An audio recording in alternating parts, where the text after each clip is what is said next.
नमस्कार दोस्तों, मेरा नाम प्रवीण है। आज मैं आपको विजुअल स्टूडियो 2022 यूज़ करके कैसे एक ASP.NET 6 MVC एप्लीकेशन बनाते हैं, ये इस वीडियो के माध्यम से दिखाऊंगा।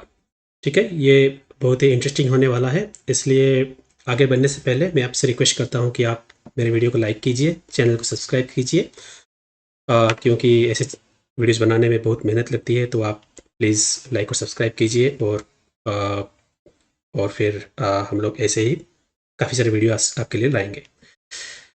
ठीक है, तो आपको क्या करना है ना, पहले विजुअल स्टूडियो 2022 डाउनलोड करना है। द कम्युनिटी एडिशन इसका है, वो फ्री है, वो बहुत ही अच्छा वर्जन है, कोई ये नहीं है। आप उसको डाउनलोड कर सकते हैं माइक्रोसॉफ्ट के वेबसाइट से। मैं नीचे लिंक दे दूंगा, आप वहाँ पे जाके डाउनलोड कर दीजिए।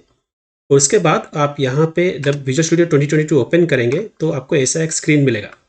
ठीक है, तो आप यहाँ पे क्रिएट ए न्यू प्रोजेक्ट कीजिए। ठीक है, यहाँ पे फिर आपको बहुत सारे ऐसे ऑप्शंस मिल जाएंगे, जिसमें से आपको MVC वाला जो ऑप्शन है वो सिलेक्ट करना है।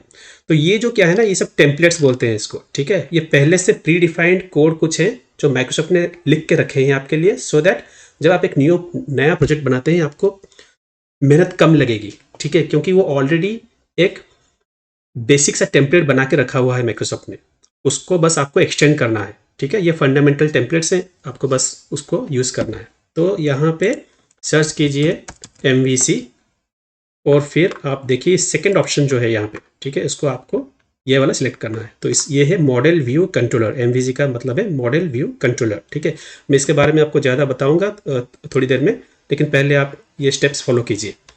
मॉडल व्यू कंट्रोलर सेलेक्ट करना है यहाँ पे। ठीक है, उसके बाद नेक्स्ट क्लिक कीजिए। तो यहाँ पे आपको पूछेगा प्रोजेक्ट का एक नाम दीजिए, तो आप कोई भी एक नाम दे दीजिए। जैसे मैं यहाँ पे हिंदी टेक डेमो, ठीक है, ऐसे नाम देता हूँ। फिर नेक्स्ट कीजिए और हाँ, वहाँ पे आपको ये ऑप्शन है, जैसे मैंने यहाँ पे सिलेक्ट किया है सी डेमो। आप यहाँ पे अपना एक कोई भी लोकेशन दे सकते हैं, यहाँ पे ब्राउज करके जा सकते हैं अपने सिस्टम को, और वहाँ पे आप कोई भी एक फोल्डर सेलेक्ट कर सकते हैं जहाँ पे ये सब चीज़ जो कोड आप लिखेंगे, ये प्रोजेक्ट फाइल सब कुछ वहाँ पे स्टोर होगा। ठीक है, तो ये आप एक लोकेशन दे दीजिए यहाँ पे और इसको टिक कर सकते हैं। प्लेस सोल्यूशन प्रोजेक्ट एक ही डायरेक्टरी में रहेगा। ठीक है, आपको वो ईजी रहता है एक ही डायरेक्टरी में अगर ये रहेंगे। तो ये डिफ़ॉल्ट ऑप्शन है, आप उसको चेंज कर सकते हैं। ठीक है, ये वाला। तो अभी जैसे आपका ये दिखा रहा है पाथ ऐसे बन जाएगा। डेमो के अंदर एक फोल्डर बनेगा हिंदी टेक डेमो, और उसके अंदर आपके फाइल्स रहेंगे सब। ठीक है, तो ये हो गया अपना प्रोजेक्ट।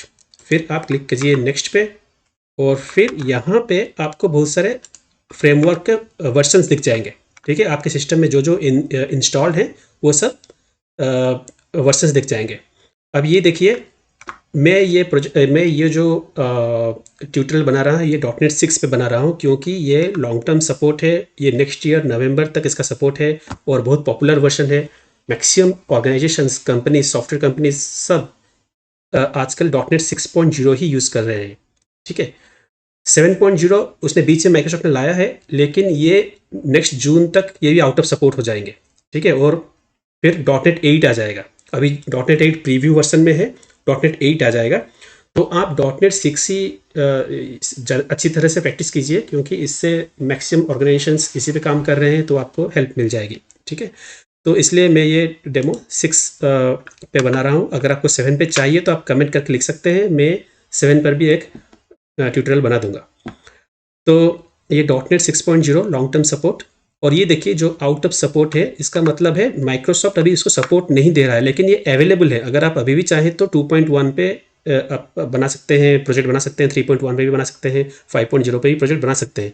लेकिन इनके फर्दर पैचेस नहीं आए हैं जो माइक्रोसॉफ्ट रिलीज़ करते हैं, कुछ अपग्रेड्स। ठीक है, वो सब नहीं आए हैं। उसकी वजह से हो सकता है इसमें बग्स हो और कुछ प्रॉब्लम्स हो जब आप रन करें, और अगर आप एक कंपनी में स्क्रैच से प्रोजेक्ट स्टार्ट कर रहे हो, इस पे स्टार्ट करेंगे तो रिस्क है।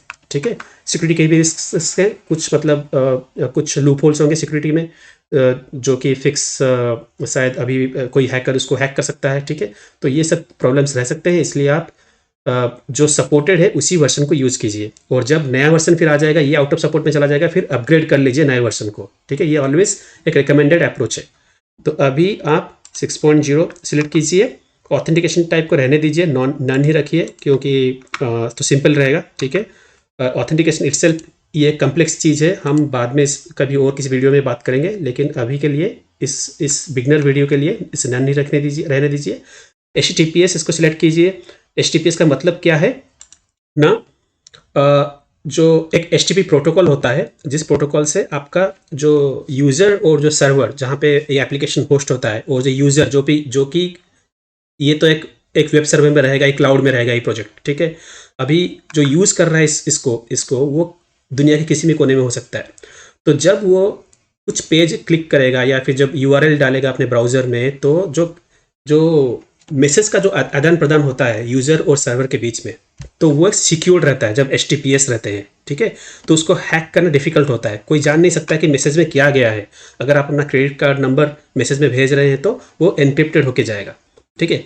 जो पहले HTTP अभी भी है, लेकिन HTTP प्लेन है जो जिसको सिक्योर्ड नहीं है। तो इसका मतलब जो भी मैसेजेस जा रहे हैं वे ज्यों का त्यों जा रहे हैं, जैसे हैं।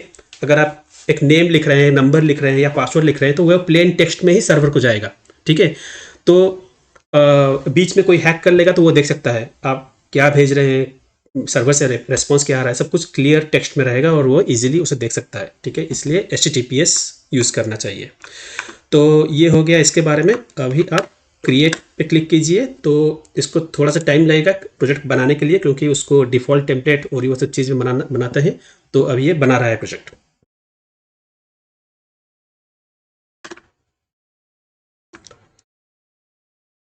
ठीक है, तो अभी प्रोजेक्ट बन रहा है, अभी फिर भी वो चल रहा है, बैकग्राउंड में कुछ टास्क चल रहे हैं, ठीक है। लेकिन ऑलमोस्ट ये अभी बन चुका है, ठीक है। उस जो मेन हमें जो चीज़ें चाहिए वो ऑलरेडी उसने क्रिएट कर दिया है हमारे लिए। तो हम क्या करेंगे ना, अभी थोड़ा अंदर उसके जाके देखेंगे क्या क्या बना है हमारे लिए। तो अभी ये एक MVC प्रोजेक्ट है, ASP.NET MVC प्रोजेक्ट है, .NET 6 पे बेस्ड है, ठीक है। तो इसलिए आप देख सकते हैं यहाँ पे जो MVC मतलब मॉडल है, कंट्रोलर है, व्यू है, ठीक है। तो आप देखिए व्यू के अंदर कुछ HTML फाइल्स हैं। व्यू बेसिकली आपको जो ब्राउज़र में रेंडर होता है, जो ब्राउज़र में जब आप रन करेंगे तो ये व्यू ही है जो कि आपको ब्राउज़र में दिखता है, जो कि एक HTML फाइल होती है और उसके अंदर जो भी लिखा रहता है वो आपको दिखेगा, ठीक है। तो वो है व्यू है आपका। और जो मॉडल है, मॉडल क्या किस लिए यूज़ करते हैं ना, मॉडल को डेटा लाने के लिए यूज़ करते हैं, ठीक है। कुछ भी डेटा आपका आया बैकएंड से मतलब डेटाबेस से या क्लाउड से या किसी थर्ड पार्टी से, ठीक है, थ्रू API या किसी भी चीज़ से अगर कुछ डेटा आया तो वो डाटा आपको मॉडल में पहले फिल करना है, ठीक है। जैसे आप पानी लाते हैं ना कुएँ से, तो कुएँ से पानी लाने के लिए आपको एक बकेट की ज़रूरत होती है। तो पहले आप पानी डालते हैं बकेट में, तो मॉडल बकेट का काम करती है, ठीक है। आप बकेट में पानी डालिए और फिर पानी लेके आइए, कहीं पे आप घर बना रहे हैं, ठीक है, तो पानी लेके आइए बकेट में, फिर घर में डालिए पानी, ठीक है। या फिर उसको आप सीमेंट में मिक्स कीजिए या सैंड में मिक्स कीजिए, तो वो सब चीज़ फिर घर के पास होता है, ठीक है। तो आपको पानी पहले लाना है, तो पानी है आपका यहाँ पे डेटा, ठीक है। या फिर आपको सैंड लाना है या फिर आपको सीमेंट लाना है, तो आपको एक बकेट की ज़रूरत है या फिर एक ऐसी चीज़ की ज़रूरत है जिसमें वो सब भर के आप ला सके।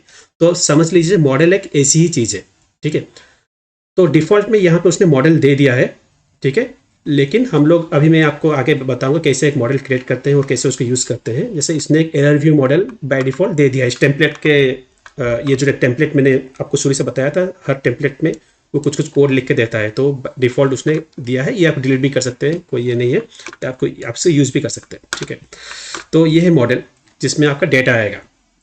फिर कंट्रोलर बीच में बैठा रहता है, ठीक है। तो आपका मॉडल हो गया और बीच में हो गया आपका कंट्रोलर क्या करता है ना, जब कोई भी आपके वेब पेज को एक्सेस करेगा, ठीक है, तो पहले रिक्वेस्ट जाती है कंट्रोलर को, फिर कंट्रोलर डिसाइड करता है कि उसे क्या करना चाहिए।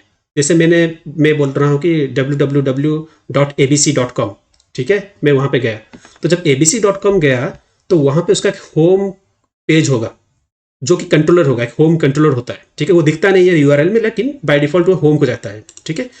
और होम और इंडेक्स को जाता है। अगर आप डायरेक्टली लिख देंगे www.abc.com तो वो आपके होम और इंडेक्स को हिट करेगा, क्योंकि ये बेस्ड ऑन राउटिंग रूल है। तो वो राउटिंग रूल हमारा लिखा रहता है और एक फाइल में, जो मैं आपको बताऊंगा कहाँ पे, लेकिन पहले यहाँ पे आता है। और फिर कंट्रोलर क्या करता है ना, कंट्रोलर डिसाइड करता है कि अच्छा मुझे किसी ने एक रिक्वेस्ट भेजा है, ठीक है, अभी मुझे क्या करना चाहिए। तो यहाँ पे आपने जो भी लिखा होगा लॉजिक बेस्ड ऑन दैट, उस पर बेस करके वो आपको वो व्यू दिखाएगा।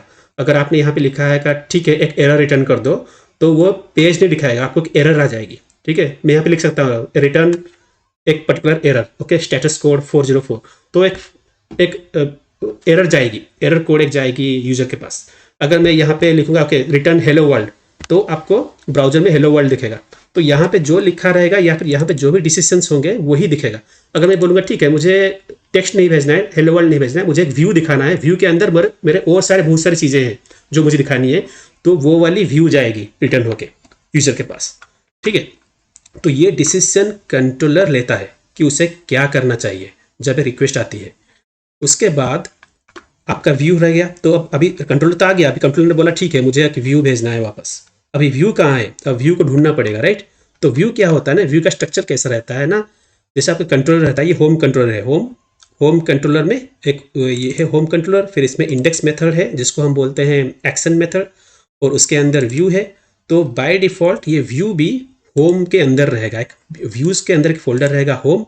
ठीक है, तो बेसिकली जो भी आपका कंट्रोलर नेम है उसी नेम से एक फोल्डर रहेगा। ठीक है, होम। अगर मेरे कंट्रोलर का नेम है लेट्स से लंदन, ठीक है, तो यहाँ पे एक मुझे फोल्डर बननी पड़ेगी लंदन, और दिल्ली, तो यहाँ पे मुझे एक फोल्डर बनेगी दिल्ली। उसके अंदर आपके जो भी कंट्रोल का नेम रहेगा वैसे ही फोल्डर्स रहेंगे, और फोल्डर के अंदर आपका व्यूज़ रहेंगे। अभी एक कंट्रोलर के अंदर आपको बहुत सारे एक्शन मेथड्स मिल जाएंगे। ठीक है, जैसे ये एक्शन मेथड है, ये एक एक्शन मेथड है। ठीक है, ये सब मेथड्स होते हैं, एक्शन मेथड्स को बोलते हैं। ठीक है, ये सब मेथड्स हैं, पब्लिक, बिगिन, एंड। ठीक है, अभी ये जो मेथड्स रहते हैं, बहुत सारे मेथड्स रहते हैं, इसलिए बहुत सारे व्यूज़ भी रहेंगे उस कंट्रोलर फोल्डर के अंदर। तो यहाँ पे कंट्रोल के अंदर कंट्रोल का जो नाम है उसी नाम से फोल्डर रहेगा, और कंट्रोल के अंदर जितने सारे एक्शन मेथड्स हैं उनके करस्पॉन्डिंग आपके यहाँ पे HTML फाइल्स रहेंगे जिसको हम व्यू बोलते हैं। ठीक है, अभी CHTML है क्योंकि ये C# लैंग्वेज यूज़ करता है, इसलिए CHTML है। VB लैंग्वेज यूज़ करेंगे तो नाम हो जाएगा VBHTML, index.VBHTML। ठीक है, इसलिए नेमिंग कन्वेंशन बेसिकली एक HTML फाइल ही है। ठीक है, तो ये हो गया आपका कंट्रोलर। ठीक है, अभी क्या करेंगे ना हम ये समझेंगे कि बाकी क्या क्या है इसके अंदर। ठीक है, इस प्रोजेक्ट स्ट्रक्चर के अंदर क्या बाकी क्या है। तो आपको क्लियर हो गया व्यू मॉडल कंट्रोलर। ठीक है, कंट्रोलर के पास रिक्वेस्ट आता है, कंट्रोलर फिर डिसाइड करता है क्या करना है। वो चाहे तो एक व्यू दिखा देगा, ओके, या फिर एक टेक्स्ट भेज देगा। उससे भी आगे और भी बहुत सारी चीज़ें हो सकती हैं, जैसे कि मॉडल का यूसेज मैंने नहीं बताया आपको। ठीक है, मॉडल भी यूजुअली क्या होता है ना, कंट्रोलर मॉडल को यहाँ पे रिक्वेस्ट करता है। मॉडल क्लास जो है, मॉडल एक क्लास है, एक C# क्लास है। ठीक है, तो मॉडल का एक ऑब्जेक्ट बनाएगा इसके अंदर, और वो ऑब्जेक्ट व्यू को भेजेगा। फिर व्यू क्या करेगा ना, उस ऑब्जेक्ट के अंदर जो जो भी चीज़ें हैं उसको डिस्प्ले करेगा। जैसे कि मैं सपोज मॉडल है ना, मॉडल के एक स्टूडेंट मॉडल बनाऊंगा। स्टूडेंट मॉडल के अंदर मैंने कुछ भर दिया है डाटा, जैसे कि नाम क्या है स्टूडेंट का, एज क्या है, एड्रेस क्या है, सिटी क्या है, ये सब चीज़ मैंने मॉडल के अंदर भरा है, जो मेरा डेटा है बेसिकली। ठीक है, जैसे मैंने पहले बताया था पानी भर दिया पॉकेट में, वैसे ही मेरा डेटा भर गया अभी मॉडल के अंदर। अभी मुझे दिखाना है डेटा को, तो मैं क्या करूँगा, इस मॉडल को यहाँ पे ले आऊँगा। ठीक है, यहाँ पे उस मॉडल को एक्सेस करूँगा, स्टूडेंट मॉडल यहाँ पे मैं एक्सेस करूँगा, उसका एक ऑब्जेक्ट बनाऊँगा। ठीक है, और फिर उस ऑब्जेक्ट के अंदर डेटा मैं यहाँ पे भर सकता हूँ, या फिर पहले से भरा हुआ भी आ सकता है यहाँ पे। ठीक है, तो मैं इस एग्जाम्पल में आपको यहाँ पे भर के दिखाऊंगा। मॉडल के अंदर डेटा भरना है, फिर व्यू को भेजो, और फिर व्यू क्या करेगा ना, उस डेटा को दिखाएगा HTML पेज में। और जब मैं रन करूँगा तो वो सब डेटा जो मैंने भरा है यहाँ पे, वो सब आपके व्यू में दिखेगा। ठीक है, तो ऐसा रहता है इसका जो बेसिक इसका जो फ्लो रहता है, ऐसे रहता है। अभी हम थोड़े से और कुछ और चीज़ें देखेंगे, उसके बाद हम लोग यहाँ पे आएंगे वापस। ठीक है, और स्टूडेंट मॉडल क्रिएट करेंगे। जैसे कि आप यहाँ पे देखिए एक program.cs है, ये एंट्री पॉइंट है। ठीक है, इससे क्या होता है ना, यहाँ पे हिट करता है जब पहले आपका कोई भी रिक्वेस्ट आएगा। जो मैंने पहले आपको बताया था कि रिक्वेस्ट जब कोई www.abc.com लेट्स से वो मेरा वेबसाइट है। ठीक है, जब उसको कोई हिट करेगा ब्राउज़र में, जब उसको ब्राउज़र में डालेगा, तो वो क्या होगा ना, बाय डिफ़ॉल्ट मैंने यहाँ पे जो लिखा है वहाँ पे जाएगा। यहाँ पे आप देख सकते हैं डिफ़ॉल्ट लिखा है, तो डिफ़ॉल्ट मतलब अगर कोई भी और स्लैश कुछ नहीं देगा, राइट। ओनली abc.com डालेगा या फिर www.abc.com डालेगा और स्लैश कुछ नहीं देगा, स्लैश होम स्लैश कुछ नहीं देगा, तो डिफ़ॉल्ट एक्शन एक रहना चाहिए कि डिफ़ॉल्ट कहाँ पे जाएगा, ठीक है, रिक्वेस्ट। तो ये मैं यहाँ पे बोलता हूँ कि डिफ़ॉल्ट अगर ऐसा कोई रिक्वेस्ट आया तो आप क्या करना ना, होम कंट्रोलर में जाना और वहाँ पे एक इंडेक्स मेथड है, वहाँ पे जाना, ठीक है। अभी आईडी बाय डिफ़ॉल्ट आपका 1 रहेगा, ठीक है। तो आप वहाँ पे डिफ़ॉल्ट वहाँ पे आप जाना। आईडी नल भी हो सकता है, ठीक है, आईडी नल भी हो सकता है, आईडी कुछ भी हो सकता है, तो आईडी आपका दे या ना दे चलेगा, ठीक है। आप वहाँ बाय डिफ़ॉल्ट इस पाथ को जाना। तो इसका मतलब क्या है ना, ये होम इंडेक्स को हिट करेगा। यहाँ पे अगर मैं ब्रेक पॉइंट दूँ तो रन करूँ तो वो यहाँ को इसको हिट करेगा, ठीक है। अगर मैंने देखिए यहाँ पे मैंने ब्रेक पॉइंट दे दिया है, मैं जब रन करूँगा तो ये देखना आप यहाँ पे आएगा, क्योंकि यहाँ पे मैंने उसको बताया है कि भाई तू ये करना जब रन होगा, डिफ़ॉल्ट ये है, ये तुझे करना है। तो ये तो हो गया आपका राउट मैकेनिज्म। फिर उसके पहले आप देखेंगे ऐसे बहुत सारी चीज़ें हैं यहाँ पे, जैसे बिल्ड, ओके, और इसको बोलते हैं मिडिलवेयर बेसिकली। तो वो क्या करता है ना, मिडिलवेयर एक पाइपलाइन जैसा होता है जिसमें वो पहले से उसको बोल के रखता है कि ये चीज़ें रूल्स है, रूल्स सेटिंग हो गई यहाँ पे सब, ठीक है। ऑथराइज के लिए आपको यूज़ ये करना है, राउटिंग के लिए आपको ये रूल फॉलो करना है, स्टैटिक फाइल्स आपको यहाँ पे मिलेंगे, ठीक है, रीडायरेक्शन आपको ऐसे करना है। तो ये सब चीज़ें सेट हो गई पहले से, जब अभी तक हिट नहीं की है कंट्रोलर को, ठीक है। कंट्रोल को हिट करने से पहले ये सब चीज़ें तय हो गई कि ऐसे ऐसे एप्लीकेशन को रन करना है, ये सिक्योरिटी रूल्स फॉलो करने हैं, ठीक है, ये चीज़ें आपको फॉलो करनी है। तो ये सब चीज़ें यहाँ पे डाल दिया आपने, और फिर क्या होता है, आपका रन होता है। जब रन होगा तो फिर कंट्रोल जाएगा आपके कंट्रोलर के पास, मतलब आपका रिक्वेस्ट जाएगा कंट्रोलर के पास, ठीक है, और फिर कंट्रोलर में जो भी आपने लिखा होगा वैसे वो डिस्प्ले करेगा। तो ये हो गया आपका एक बेसिक चीज़, ठीक है। अभी आपको ज़रूरत पड़ सकती है कुछ चीज़ें जो आपको सेट करनी है, जैसे यहाँ पे उसने डिफ़ॉल्ट दे दिया है कुछ इन्फॉर्मेशन, जैसे आपको कनेक्शन स्ट्रिंग सेट करनी है, आपको डेटाबेस के साथ कनेक्ट करना है, आपको एक कनेक्शन स्ट्रिंग रखना पड़ेगा। तो ये वो जगह है ऐप settings.json, तो यहाँ पे आपको कनेक्शन स्ट्रिंग सेट करनी है। अगर आपको कुछ स्टैटिक डेटा सेट करना है, ठीक है, जैसे कि कोई सिटी का नाम या फिर कंट्री के नेम्स, ठीक है, ये सब स्टैटिक डाटा आप ऐसे ही कन्फिग फाइल बना सकते हैं, उसमें रख सकते हैं। रेकमेंडेड नहीं है कि आप जो एप्लीकेशन के स्पेसिफिक जो डेटा है उसको आप एक सेपरेट जेसन फाइल बनाइए, उसमें रखिए, यहाँ पे मत रखिए। यहाँ पे कुछ एप्लीकेशन स्पेसिफिक अगर है, जैसे कि कनेक्शन स्ट्रिंग, वो ऐप स्ट्रिंग्स के अंदर है, क्योंकि वो एप्लीकेशन की सेटिंग है कनेक्शन स्ट्रिंग, ठीक है। कोई एपीआई की है तो वो यहाँ पे रख सकते हैं, ठीक है। लेकिन कुछ कस्टम चीज़ें हैं जो कि जैसे कि कंट्री नेम जो कि स्पेसिफिक आपके एप्लीकेशन के लिए हैं, या फिर कंट्री नेम हो, कुछ स्टूडेंट नेम हो, कुछ ऐसे ऐसे कुछ है, तो फिर आप क्या कर सकते हैं, और एक जेसन फाइल बना दीजिए और एक फोल्डर बना दीजिए स्टैटिक डाटा, उसके अंदर जेसन फाइल क्रिएट कर दीजिए, उस जेसन के फाइल के अंदर रखिए वो सब चीज़, ठीक है। तो ये एक बेसिक सा आर्किटेक्चर हो गया। अभी दूसरा क्या है, जैसे प्रॉपर्टीज़ में भी आपके कुछ सेटिंग्स है, यहाँ पे भी ये सब स्पेसिफिक हैं आपके, इसको लेके जो सेटिंग्स है, जो इसको रन करने के लिए जो चाहिए वो सब सेटिंग्स है वो यहाँ पे सेट होते हैं, ठीक है। अगर इसको यहाँ पे यूजुअली कुछ करते नहीं है, लेकिन मोस्टली यूआरएल कभी भी चेंज करना पड़ता है, ठीक है। अगर आप इसको ये पोर्ट नहीं चाहिए, आप चेंज करना चाहते हैं कुछ कस्टम यूआरएल को, तो वो यहाँ पे आप चेंज कर सकते हैं, ठीक है। तो ये हो गया आपका लॉन्च सेटिंग्स। फिर आपका डिपेंडेंसीज है, डिपेंडेंसीज जिसमें आपका कौन सा फ्रेमवर्क यूज़ कर रहे हैं और क्या क्या उसमें जो असेंबलीज होते हैं, क्या क्या डीएलएल फाइल्स होते हैं, वो सब चीज़ें यहाँ पे रहती हैं। हमें यहाँ पे कुछ करना नहीं है, बस इसको ऐसे ही बस ये एप्लीकेशन अपने आप वो सब ऐड कर देगा यहाँ पे, ठीक है। आपको कुछ करने की ज़रूरत नहीं है, ये सब ऐसे ही रहेगी।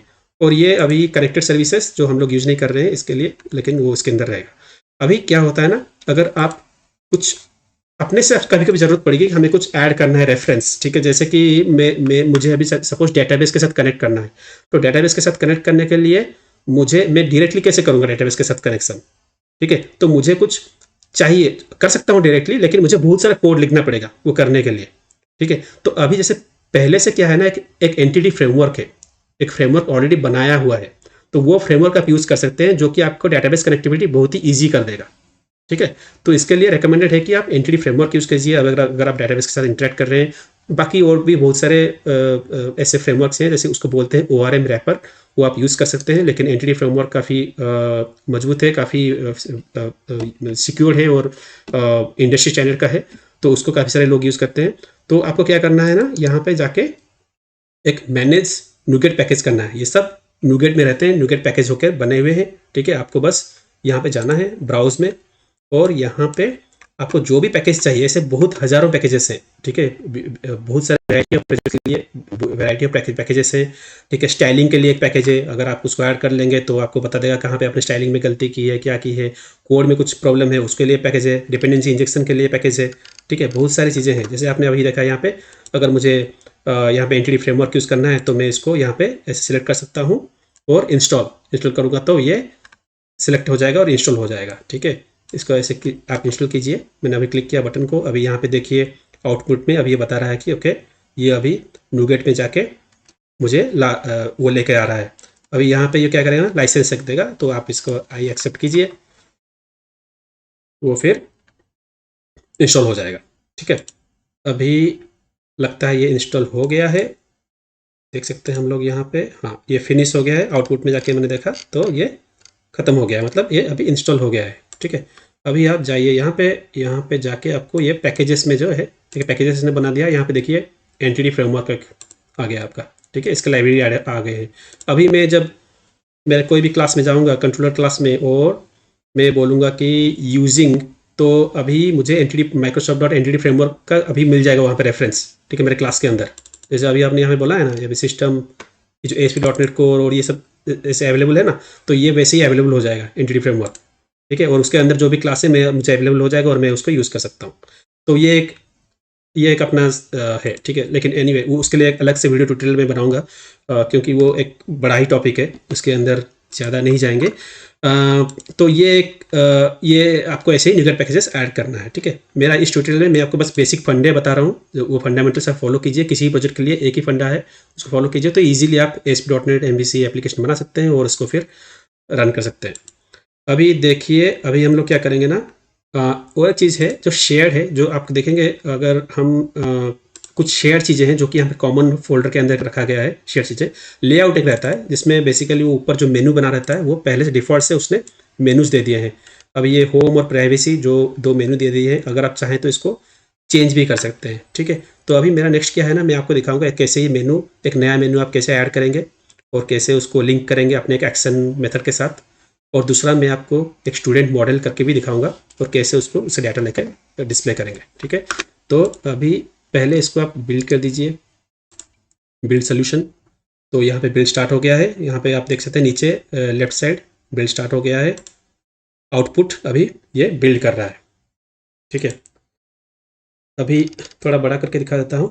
यहाँ पे जो मेन्यू की बात कर रहा है, देखिए होम और प्राइवेसी, इसको हाइड कर देते हैं, ठीक है? होम और प्राइवेसी ये दोनों ऐसे दो मेन्यू आइटम आपको मिल जाएंगे, ठीक है? अभी रन होगा तो अभी देखिए बिल्ड सक्सेसफुल, ठीक है? सक्सीडेड, कोई भी एरर नहीं आया, 0 फेल 1 सक्सीडेड, तो इसका मतलब अपना सब कुछ ठीक ठाक है। अभी बस इसको रन करना है। आप अब डायरेक्टली भी रन कर सकते हैं, डायरेक्टली रन करने से वो बिल्ड करेगा फिर रन करेगा अपने आप, ठीक है? डायरेक्टली भी कर सकते हैं, मैंने बिल्ड किया आपको दिखाने के लिए। इसने क्या लिखा है ना, इसने लिखा है तो हमें क्या, कौन सी वेब पेज दिखेगी यहाँ पे, इसमें दिखेगी हमें होम index.html दिखेगी, ठीक है? क्योंकि हमने रूल दिया है डिफ़ॉल्ट, जब आप रन करोगे बाय डिफ़ॉल्ट तो क्या होगा यहाँ पे नीचे, तो ये कंट्रोलर होम ये वाला रन होगा, यहाँ पे जाएगा। तो अगर यहाँ पे जाएगा तो इसका मतलब ये देखिए यहाँ पे आकर ब्रेक पॉइंट रुक गया है, येलो है ना, ब्रेक पॉइंट रुक गया है यहाँ पे, क्योंकि मैंने यहाँ ब्रेक पॉइंट दे दिया था। मैंने बोला था आपको पहले कि जब हमने प्रोग्राम में लिखा है जो रूल, तो उसके अनुसार वो यहाँ पे आके रुकेगा। तो अभी इसको हम ब्रेक पॉइंट हटाते हैं और इसको कंटिन्यू करते हैं। तो अभी ये कंटिन्यू हो गया, इसका मतलब अब ये व्यू को लेके आएगा। व्यू कहाँ पे है, व्यू है इसके अंदर, यहाँ पे ये वाला व्यू लेके आएगा, ये वाला व्यू है अपना, ठीक है? होम पेज ऊपर आएगा टाइटल में और वेलकम, तो ये हमें दिखना चाहिए जब हम रन करेंगे, ठीक है? देखते हैं क्या आता है।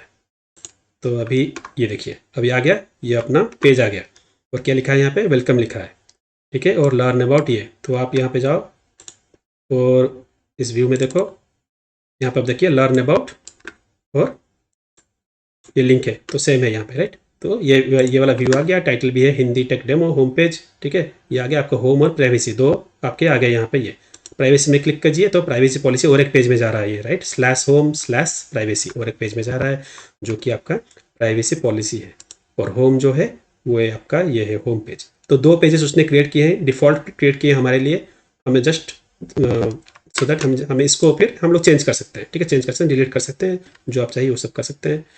अभी क्या करेंगे, अभी हम लोग इसको स्टॉप करेंगे और क्या करेंगे ना, हम लोग एक दूसरा लिंक बनाएंगे, ठीक है, और वहाँ पे जाएंगे। तो आप यहाँ पे हमारा शेयर में लेआउट में जाइए और यहाँ पे बोलिए इसको, अगर आपको और एक लिंक चाहिए तो इसको पेस्ट कीजिए यहाँ पे, ठीक है, पेस्ट कीजिए। और यहाँ होम होम ही रखते हैं। होम में मैं और एक एक्शन मेथड डाल दूंगा, उसका नाम रखेंगे शॉपिंग, ठीक है। और मुझे यहाँ नाम दे दिया शॉप, एक लिंक आ जाएगा ऊपर शॉप, क्योंकि मैंने इसको यहाँ पर डाल दिया शॉप। और मेरे एक्शन मेथड का नेम होगा शॉपिंग। उसका मतलब जो मैंने आपको होम कंट्रोलर दिखाया था, यहाँ पे और एक मुझे लिखना पड़ेगा एक एक्शन मेथड, पब्लिक आई एक्शन रिजल्ट, ठीक है, स्पेस बार, फिर शॉपिंग, फिर बिगिन एंड। हो गया। तो ये अपना एक्शन मेथड हो गया। अभी एरर दे रहा है क्योंकि मैंने रिटर्न नहीं लिखा है, इसको रिटर्न चाहिए, एक रिटर्न में लिखना पड़ेगा, रिटर्न व्यू। ओके, तो इसको आप कॉपी कीजिए और यहाँ पे रिटर्न व्यू। तो क्या हो गया ना, अभी ये व्यू भेजेगा, शॉपिंग का व्यू। लेकिन अभी प्रॉब्लम क्या है ना, शॉपिंग का व्यू ही नहीं है, हमारा व्यू कहाँ है। तो मैंने जो पहले बताया था, होम कंट्रोलर के अंदर एक होम, जैसे कि यहाँ पे होम कंट्रोलर नाम है, तो वैसे ही उसी नाम से एक फोल्डर होना चाहिए। फोल्डर तो है लेकिन शॉपिंग वाला कोई व्यू नहीं है, तो हमें व्यू ऐड करना पड़ेगा, ठीक है। तो आप ये राइट क्लिक कीजिए शॉपिंग को और यहाँ पे ऐड व्यू कीजिए, ठीक है। तो ऐड व्यू करने से वो बोलेगा एक, क्या व्यू दिखाऊँ मैं आपको, मैं बोला रेजर व्यू दिखा मुझे, तो ऐड। तो अभी वो व्यू क्रिएट कर रहा है मेरे लिए, ठीक है। तो ये देखिए अभी वो पूछेगा, व्यू का नेम रहेगा शॉपिंग, क्योंकि यहाँ पे शॉपिंग है। एक्शन मेथड का नेम, व्यू का नेम सेम रहना चाहिए, सेम नहीं रहेगा तो एरर आएगा, तो सेम रहेगा शॉपिंग शॉपिंग। अभी मेरा मैं मॉडल यूज़ नहीं कर रहा हूँ कुछ कुछ, इसलिए एम्प्टी रहेगा ये, ठीक है। इसको मैं बस स्टैटिक HTML पेज ही रहेगा, ओके। और बाकी इसको कुछ नहीं करना है, बाकी आप कुछ नहीं करना है, बस ऐड पे क्लिक करना है।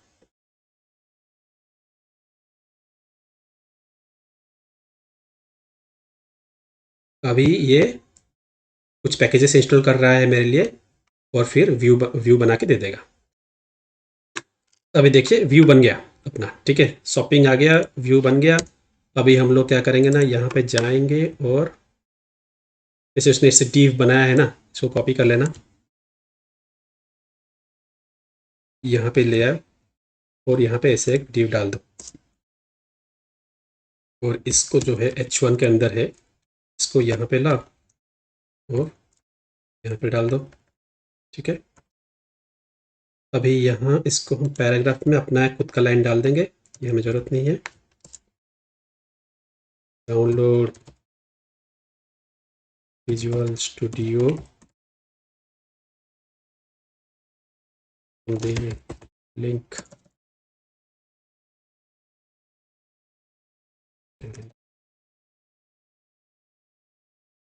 Description, download visual studio from the link provided in the description. तो मेरे यूट्यूब डिस्क्रिप्शन में जाके आप लिंक डाउनलोड कर सकते हैं। मैंने इसको वैसे यहाँ पे जस्ट लिख दिया है आपको समझाने के लिए।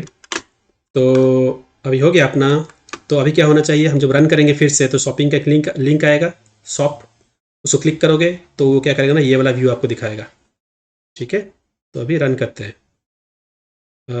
होम कंट्रोलर, ओके, ये रन करते हैं यहाँ पे। अभी मैं डायरेक्ट रन कर रहा हूँ, अभी मैं बिल्ड नहीं कर रहा हूँ। देखिए आप यहाँ पे, लेकिन बिल्ड हो रही है, ये लेफ्ट साइड में कॉर्नर में आप देख सकते हो, यहाँ पे बिल्ड हो रही है, बिल्ड सक्सेसफुल। अभी वो हमें अपना होम पेज पहले दिखाएगा।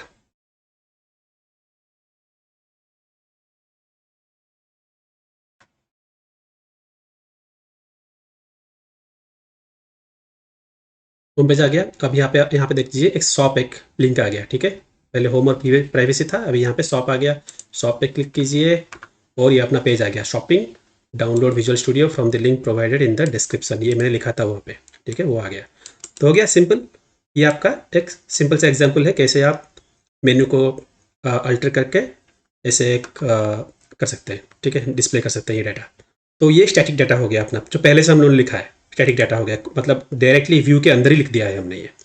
अभी हम लोग कुछ डायनेमिक डाटा आ सकता है, जैसे कि API से कुछ डाटा आ सकता है, बैकएंड से कोई, कहीं थर्ड पार्टी से डाटा आ सकता है, कहीं कुछ जैसे मतलब डेटाबेस से डाटा आ सकता है जो कि कोई और सिस्टम डेटाबेस अपडेट कर रहा है और वो डाटा हमें भेज रहा है, ठीक है। तो उस टाइम पे हमें क्या करना है, तो उस टाइम पे हमें मॉडल यूज़ करना पड़ेगा, ठीक है। तो मॉडल अपना यूज़ करेंगे तो पहले हमें मॉडल क्रिएट करना है। सो सपोज मेरे डेटाबेस में एक टेबल का नाम है स्टूडेंट, ठीक है। तो स्टूडेंट मुझे स्टूडेंट वाला डाटा देगा, स्टूडेंट के रिलेटेड डाटा देगा। स्टूडेंट के रिलेटेड जैसे उसके उसका एज क्या है, उसका स्कूल का नाम क्या है, उसके पेरेंट्स का नाम क्या है, ठीक है। तो ये सब डाटा रहेगा स्टूडेंट के डेटाबेस में। तो मुझे ऐसे डाटा आ रहे हैं, अब मुझे डाटा तो आ रहे हैं, अभी मैं उस डाटा को करूँगा क्या, तो पहले मुझे एक मॉडल में डालना है, ठीक है। तो इसलिए मुझे पहले एक मॉडल बनाना पड़ेगा, मुझे डाटा ये समझना पड़ेगा कि डाटा कैसे आ रहा है, क्या क्या डाटा आ रहा है स्टूडेंट के as part of the student, क्या क्या डाटा आ रहा है मेरे पास। तो एक बार मैं वो समझ गया तो मुझे फिर यहाँ पे आप जाओ ऐड और क्लास करो,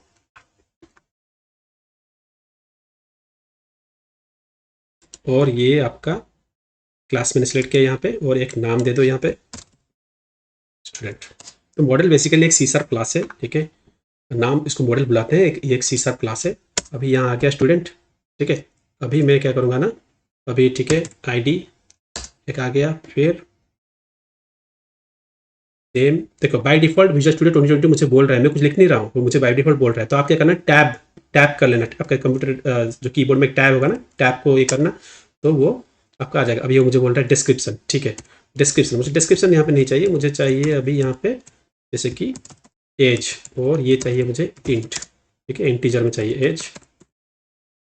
फिर मुझे चाहिए पब्लिक बर्थडे, तो बर्थडे नहीं चाहिए, बस मुझे चाहिए यहाँ पे लेट्स से स्कूल, ठीक है। और ये इसको स्ट्रिंग, क्योंकि स्कूल का नेम स्ट्रिंग रहेगा इसलिए स्कूल स्ट्रिंग, राइट। तो ये अपना हो गया। ये मुझे यहाँ पे बोल रहा है नन नलेबल, ओके। तो ये नल हो सकता है नेम, इसलिए आप इसको नन नलेबल कीजिए। कैसे करेंगे ना, ऐसे कर सकते हैं, ओके। तो इसका मतलब जब क्वेश्चन मार्क आप दे देंगे तो ये नेम में आप नल भी रख सकते हैं, ओके। ये एरर नहीं देगा। नहीं तो अगर इसको नहीं करेंगे और सपोज नेम डेटाबेस से नेम नल आया, ठीक है, नेम नहीं है, ड्यू सम एरर नल आ गया, तो यहाँ पे ये फिर एरर थ्रो करेगा मुझे। इसलिए मैं इसको बोला ठीक है नेम नल होने से भी चलेगा, लेकिन अगर आपको नहीं चलेगा तो इसको मत दीजिए, इसको ऐसे रहने दीजिए और एरर को हैंडल कर कीजिए। मतलब अगर एरर आया तो क्या करना है कोड में, ठीक है। लेकिन मुझे अभी एग्जाम्पल के लिए अभी इसको इस डेमो के लिए मैं इसको नलेबल कर देता हूँ कि नल आया तो भी चलेगा भाई। अभी आप जाइए होम कंट्रोल, तो अभी अपना ये हो गया, ठीक है। मॉडल्स इस ये नेम स्पेस इसके अंदर है मेरा स्टूडेंट। अभी होम कंट्रोलर में जाओ और यहाँ पे क्या करो ना, ये मेरा इंडेक्स है ना, यहाँ पे मुझे एक ऑब्जेक्ट बनाना है। तो ऑब्जेक्ट का नेम क्या होगा, student, student equal to new student, ठीक है। तो इससे क्या हो गया ना, मेरा एक ये मुझे कॉपी करना है यहाँ पे, न्यू स्टूडेंट। तो अभी क्या करना है ना, एक ऑब्जेक्ट बन गया यहाँ पे, ठीक है। एक स्टूडेंट ऑब्जेक्ट बन गया। तो ऑब्जेक्ट बनाने के लिए आपको मालूम है ऑब्जेक्ट ऐसे बनाते हैं, ठीक है, न्यू करके। तो क्लास होता है आपका बेसिक ब्लूप्रिंट, जैसे घर बनाने के लिए आर्किटेक्चर डायग्राम होता है ना, क्लास वैसे होता है। और बेस्ड उस आर्किटेक्चर डायग्राम पे बेस करके आप हज़ारों घर बना सकते हैं। वैसे ही ऑब्जेक्ट वैसे ही होता है, आप हज़ारों स्टूडेंट ऑब्जेक्ट बना सकते हैं ये स्टूडेंट क्लास पे बेस करके। ये आपका जो बेसिक एक आर्किटेक्चर हो गया, मॉडल हो गया आर्किटेक्चर का, ठीक है। तो अपना स्टूडेंट हो गया। फिर क्या करना है ना, अभी स्टूडेंट में हमें डेटा देना है। डेटा क्या है ना, नेम पे लेते हैं, पहले आईडी देते हैं, आईडी 1, फिर इसे स्टूडेंट डॉट नेम देते हैं। नेम हो गया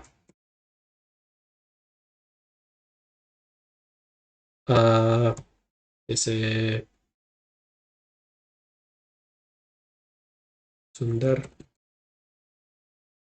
और फिर उसका स्कूल हो गया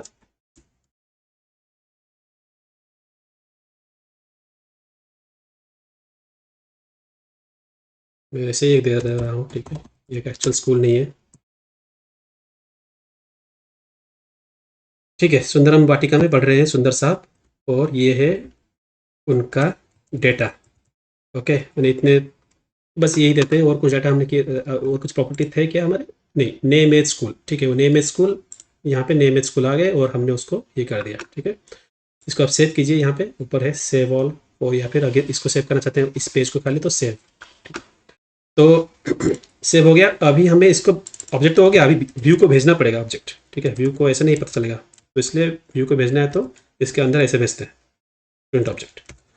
तो अभी आप व्यू में जाइए, व्यू है अपना index.html, ठीक है, ये है अपना व्यू। तो अभी हमारा व्यू में आ गया डेटा, तो लेकिन डेटा को रिट्रीव करना है, क्योंकि डाटा तो भेज रहे हैं कंट्रोलर से, लेकिन अभी डाटा यहाँ पे हमें रिट्रीव करना है। तो इसके लिए क्या करेंगे,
ठीक है। तो ऐसे आपको, मैं बस आपको दिखाने के लिए ऐसे लिख रहा हूँ। तो क्या मैंने लिखा यहाँ पे ना, वेलकम, जो स्टूडेंट का नाम है वो स्टूडेंट है सुंदर, वेलकम सुंदर। ये डिटेल्स है राज बिलो, आपका डिटेल्स है, आपका एज है इतना, स्कूल है ये, ठीक है। अभी इसको हमें देखना है, आपको अभी कुछ लर्न करना है तो ये लिंक पे क्लिक कीजिए, ठीक है। इसको छोड़ देते हैं। तो ये है ऐसा ही, अभी इसको हम रन करेंगे।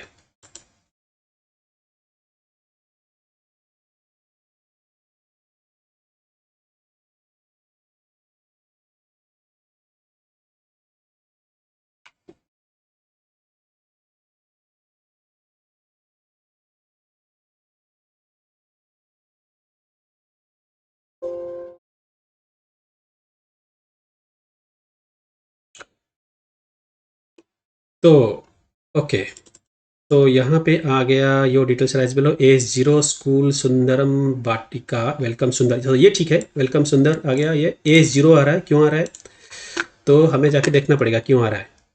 होम कंट्रोलर में जाइए, यहाँ पे हमने एज दिया ही नहीं है, इसलिए बाय डिफ़ॉल्ट 0 जा रहा है। तो अभी ये मिस हो गया, तो लेट्स, अभी उसको हम लोग देते हैं एज, ठीक है।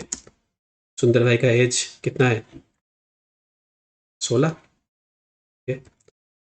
तो सुंदर का एज 16 है, और बाकी चीज़ें वैसे ही रहने देते हैं। अभी फिर से रन करते हैं।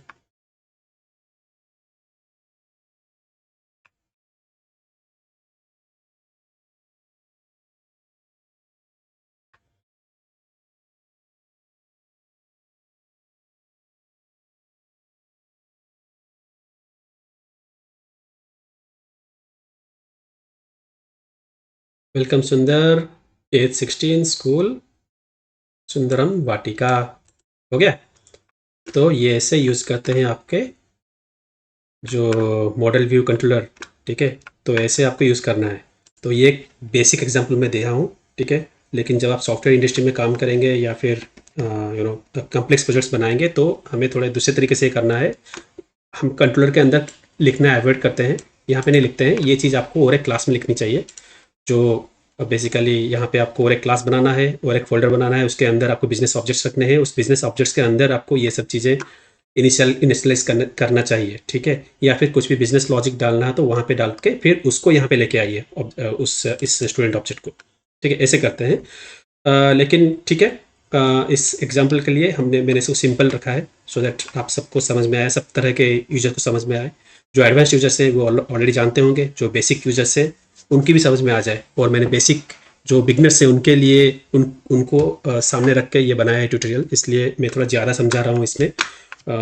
तो होपफुली आपको कुछ इस वीडियो देख के आपको कुछ मदद मिलेगी। आप अपने कमेंट्स नीचे लिख सकते हैं कुछ किस तरह के वीडियोस आप चाहते हैं, या फिर आपको कुछ क्वेश्चंस हैं, या फिर कुछ भी हो तो आप मुझे बता सकते हैं। आप इसको शेयर कर सकते हैं अपने दोस्तों के साथ, और इस वीडियो को कृपया लाइक कीजिए और मेरे चैनल को सब्सक्राइब कीजिए और बेल आइकन को ज़रूर क्लिक कीजिए। ठीक है, धन्यवाद। मैं आपको फिर से मिलूँगा और एक वीडियो के साथ।